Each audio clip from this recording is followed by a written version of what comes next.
Hello, welcome to Web of Stories. My name is Melinda.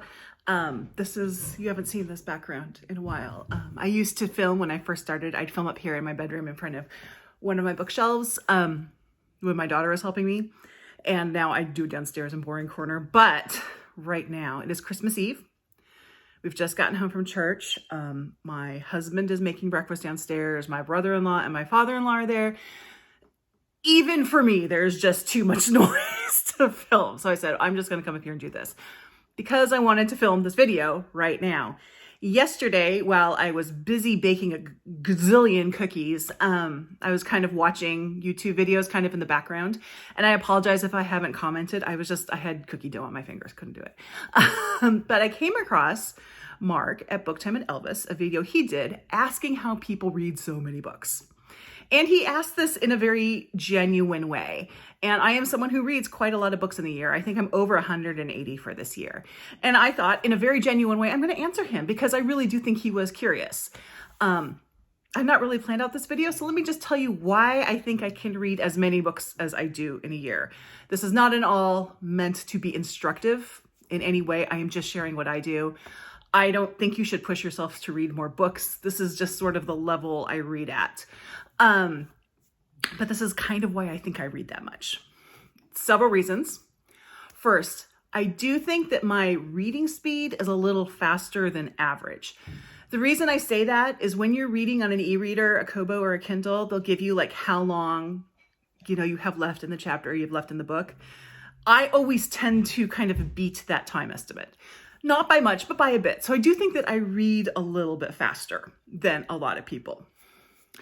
I also don't watch a lot of television. I do watch a lot of YouTube, so I'm not sure how much is spaced, but I'm not someone who just watches television at night. No shade on anyone who does. And I will be honest, one of the reasons why I don't watch television at night is we have two TVs and then 4 people in this house. And I frequently don't get a chance to watch television. So I read like that time in the evening where, you might spend 2 hours just kind of decompressing from your day. That's reading time for me. I also have reading time kind of after lunch. I make sure I read a bit, kind of sets me up for the day. I also, and I don't think I'm not sure if this really contributes to me reading more. Thought it would be quieter up here, but apparently not. Sorry. That's my son. I don't know if this contributes to me reading more or not. I think it does a little bit, but I am a book polygamist. I have a lot of books going at a time. Now, the argument for this is if you're reading a lot of books, it means you're reading less time per book, which is true. But because I have a lot of books going, I have books in places where I can squeeze in some reading time. For example, I keep my short story collections that I'm working on, or right now, short story one collection that I'm working on in the bathroom. So like when I'm getting ready in the morning, I can just kind of read, I squeeze in time in weird places. I've shared this before. My daughter, for various reasons, I have to drive her and pick her up to high school, mostly to do with the fact that we live too close to the high school for her to get a school bus, but the route she would have to walk to get to school is not safe. So I drive and pick her up from school, and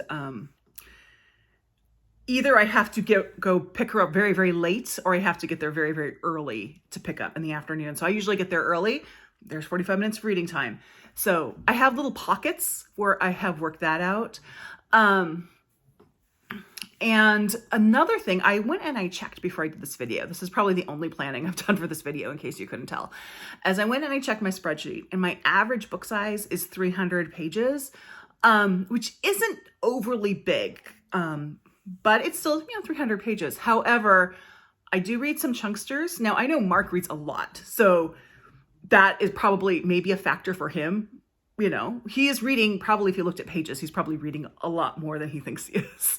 But I read a lot of novellas, and if it's a novella or a standalone short story, like it's published on its own, it gets counted as a book for me. If it's in a collection, then the collection itself is a book. That's just the way my spreadsheet is set up. So, what I'm reading does make a difference. I read a variety of genres, and there are books where I have to sit and take my time reading it and digest it as I read it. There are also books that I start and I fly through just because they're super propulsive. And those books, I think, will raise the number up. I read before bed every night. My husband is much more of a night owl than I am, so I usually go to bed earlier than he does, so I have some uninterrupted reading time. These are just things, I don't know. There's no sort of magic reason why I read as many books as I do. I think there's a lot of factors. I know some people, book lover Laura recently did a video, I also put that one down before, about why she's going to try to read less in 2024. And she had really good reasons as to why. I firmly do not believe that reading should be quantity. It should be quality. As I've mentioned before, I do a Goodreads goal, or a how many books a year you read. I don't do that to try to push myself to read more. I just do that to sort of keep myself on an even keel. So I think the big ones are probably reading speed. The fact that I don't, my unwinding activity is reading. So I'm doing that instead of doing things like watching television. Not that there's anything wrong with watching television. And honestly, if we had another TV or fewer people in the house, I might be watching television. And maybe the sorts of books that I read. But I think that, Mark's videos is good. You should go watch his video because he brings up some good points. And I think it's really important that none of us really try to compare each other as to how many books that we read. If you read 30 books a year and you're happy with that, that's wonderful. So that's just why. So Mark, I hope this answers some of your questions. I think, as I said, probably if you look at page count, you aren't as far off from some of us who read so many as you think you are, because I know that you read some really big books.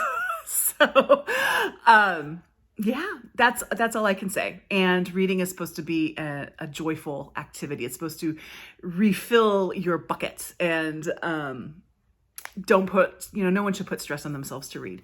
And if you are putting pressure on yourself to read more, then you're doing it wrong. You should just read what makes you feel good and happy. And my number for that, based on a lot of different factors, tends to be higher. And that's okay. So I hope that answers any questions anyone might have why I read so much, or why my numbers are so big. There you go. If you have any ideas, if you have any questions, you have other things you do that maybe might contribute to you reading more than maybe average, pop them down below. Join my Discord. We can talk about it there, whatever. As I said, I am filming this on Christmas Eve. We just got home from church. We might be going to church again. I don't know. We haven't figured that out yet. So, and I'm going to pop it up today. I'm going to try to at least. And so I hope you all have a wonderful holiday if you see this in time. If not, have a great New Year. I think everyone celebrates New Year's. So happy New Year. Thank you very much. I'll see you in the next video. Bye.